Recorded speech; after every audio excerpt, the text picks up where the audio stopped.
नमस्कार दोस्तों, आपका फिर से स्वागत है हमारे श्लोक गार्डन ब्लॉग में। तो आज हम बात करने वाले हैं एडेनियम प्लांट, उसका जो डोरमेंसी पीरियड होता है उसके बारे में हम चर्चा करेंगे, उसकी जानकारी देंगे। तो डोरमेंसी पीरियड एडेनियम प्लांट का क्या होता है, इसकी मैं आपको विस्तृत जानकारी दूंगा, तथा इसके बाद इन प्लांट के साथ हमें क्या करना चाहिए, इसकी क्या खबरदारी लेनी है, क्या नहीं करना है, ये सभी चीज़ें आपको इस वीडियो में मिलेंगी। तो सबसे पहले दोस्तों हम आते हैं पॉइंट पे कि एडेनियम प्लांट का डोरमेंसी पीरियड क्या होता है, इसमें प्लांट क्या करता है।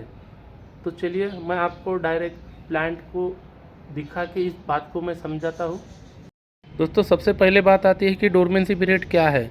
तो दोस्तों डोरमेंसी पीरियड में क्या होता है, एडेनियम प्लांट कोई भी एक्स्ट्रा एक्टिविटी नहीं करता है, वो अपने पूरी सुस्त अवस्था में रहता है। यानी ये जो ठंडी का मौसम होता है 2 से 3 महीने का, इन 3 महीनों में दोस्तों एडेनियम प्लांट कोई भी फ्लावर प्रोड्यूस नहीं करता, कोई भी नए पत्ते प्रोड्यूस नहीं करता, नई ब्रांचेस प्रोड्यूस नहीं करता। ऐसी अवस्था जब होती है उसे डोरमेंसी पीरियड कहा जाता है। ऐसे कह सकते हैं कि जिंदा रहने के लिए वो जी रहा है, उस समय ऐसी उसकी कंडीशन रहती है। तो उन 3 महीनों में दोस्तों उसको आराम ही करने देना है, उसके साथ आपको कुछ छेड़छाड़ करना नहीं है। तो डोरमेंसी पीरियड कैसे पहचानना है मैं आपको शॉर्ट में बता देता हूँ। देखिए दोस्तों, ये हमारे 2 प्लांट यहाँ पे निकाल गए हैं। देखिए इसके पूरे पत्ते येलो होना चालू हो गए हैं। इधर भी ये पूरे येलो वाले पत्ते, जैसे यानी प्लांट के पूरे पत्ते येलो हो जाते हैं और गिर जाते हैं, तो समझ जाइए कि इसका डोरमेंसी पीरियड चालू हो गया है। तो आपको मैं दिखाता हूँ बाकी और प्लांट। देखिए इस प्लांट के पूरे पत्ते येलो हो रहे हैं और गिर भी रहे हैं। इसी तरह से दोस्तों हमारे कुछ प्लांट डोरमेंसी पीरियड में चले गए हैं।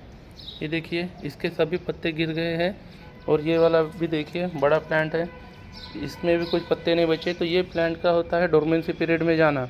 तो इसके बाद दोस्तों हमें इन प्लांट की बहुत खातिरदारी करनी पड़ती है, केयर करनी पड़ती है।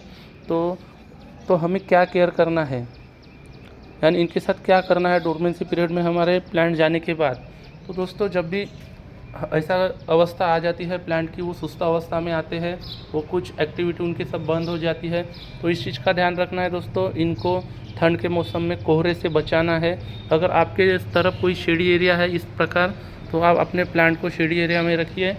और जैसे हवा, ठंडी हवा चलती है, तो हमारे तरफ ज़्यादातर पश्चिम से पूरब की तरफ ठंड हवा चलती है। हम क्या करेंगे, जैसे दीवार होती है, अगर आपके तरफ शेडी एरिया नहीं है तो इन दीवार को लगा के प्लांट को रखना है कुछ इस तरह से। तो यहाँ हमारे प्लांट ठंडी से बच जाएंगे। और अगर सेमी शेड में रखते हैं तो जो कोहरा गिरता है उससे भी हमारे प्लांट बचे रहेंगे। कोहरे से क्या होता है दोस्तों, जब कोहरा गिरता है तो इनके जो ब्रांचेस होते हैं, ब्रांचेस के ऊपर पानी जमा हो जाता है, नमी जमा हो जाती है। अगर कहीं पे थोड़ा सा भी कट कुट रहा तो वहाँ पे फंगस होने के चांसेस होते हैं, क्योंकि ये प्लांट कोई अदर एक्टिविटी करता नहीं इसलिए। और एक तो धूप निकलती नहीं दोस्तों ज़्यादा, उस वजह से कोहरे से बचाइए। अब बात आती है दोस्तों हमें हमारे प्लांट के साथ क्या नहीं करना है। तो सबसे पहला मुद्दा आता है दोस्तों ओवर वाटरिंग। हमें हमारे प्लांट में ओवर वाटरिंग बिल्कुल नहीं करनी है।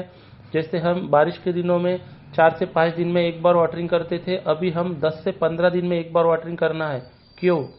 क्योंकि दोस्तों ठंडी का मौसम है, धूप निकलती नहीं है, मौसम में नमी बनी रहती है, इसलिए। और मेन चीज़ कि हमारे प्लांट डोरमेंसी में गए हैं, उनमें कोई अदर एक्टिविटीज़ नहीं है, कोई नए फ्लावर नहीं, कोई नए पत्ते नहीं, या कोई नई ब्रांचेस नहीं है, इसलिए वाटर की कोई ज़रूरत नहीं है प्लांट में।